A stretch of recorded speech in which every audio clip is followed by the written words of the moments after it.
ناظرین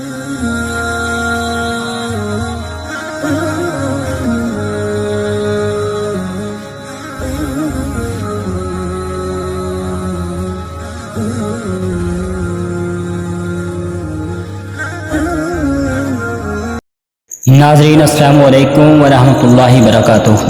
ایک دفعہ کا ذکر ہے کہ حضرت سیدنا عبداللہ ابن عباس رضی اللہ تعالیٰ عنہ فرماتے ہیں کہ بچپن میں ایک بار سرکار نامدار صلی اللہ علیہ وآلہ وسلم مکہ شریف کی گھاٹیوں یعنی دو پہاڑیوں کے درمیانی راستے میں اپنے دادا جان حضرت سیدنا عبد المطلب رضی اللہ تعالیٰ عنہ سے جدا ہو گئے۔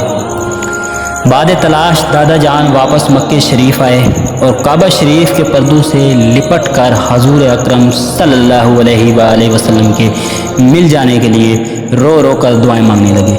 اسی دوران مشہور کافر ابو جہل اونٹنی پر سوار اپنی بکریوں کے ریوڑ سے واپس آ رہا تھا۔ اس نے ہمارے پیارے آقا محمد صلی اللہ علیہ وآلہ وسلم کو دیکھ لیا۔ ابو جہل نے اپنی اونٹنی بٹھائی اور سرکار نامدار صلی اللہ علیہ وآلہ وسلم کو اپنے پیچھے بٹھا کر اونٹنی کو اٹھانا چاہا تو وہ نہ اٹھی۔ پھر جب اپنے آگے بٹھایا تو اونٹنی کھڑی ہو گئی اور گویا ابو جہل سے کہنے لگی، ارے بے وقوف، یہ تو امام ہیں، مقتدی کے پیچھے کیسے ہو سکتے ہیں؟